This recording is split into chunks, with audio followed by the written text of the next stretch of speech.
ஏன் முதல்ல வந்து யாருக்குமே சர்க்கரை இருக்கிறதே தெரியறதில்லை அப்படின்னா, சர்க்கரை நோய்க்கு அறிகுறிகள் கிடையாது. பெரும்பாலானோர் வந்து சிறு சிறு அறிகுறிகள் இருந்தால் கூட, ஒரு சோர்வோ அசதியோ இதெல்லாம் இருந்தால் கூட, அதை வந்து வேலை பளு காரணமாக அதை வந்து நமக்கு வந்து வேலை செய்யறதுனால டயர்டாக இருக்குது, நமக்கு ஏஜ் ஆகிறதுனால டயர்டாக இருக்குது, இப்படிங்கிற ஒரு எண்ணத்தில் அதை வந்து தள்ளி போட்டுடுறாங்க.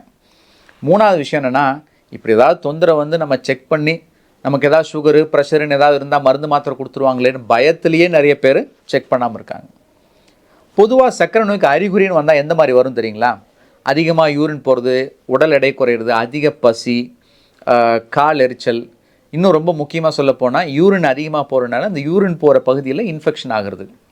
பிறப்புறுக்கள் உறுப்பில் வந்து வெடிப்பு, புண்ணு, அரிப்பு இந்த மாதிரி ஏற்படுது. இந்த மாதிரி ஏற்பட்டால் கூட நிறைய பேர் என்ன பண்ணுறதுங்க, டாக்டர்கிட்ட போய் அதை சொல்கிறதுக்கு சங்கடப்பட்டுட்டு ஏதோ மெடிக்கல் ஷாப்பில் ஒரு க்ரீமை வாங்கி போட்டுறாங்க. ஆனால் கிட்டத்தட்ட 70% பேர்த்துக்கு முதற்கட்ட அறிகுறியே இதுவாக தான் இருக்கும்.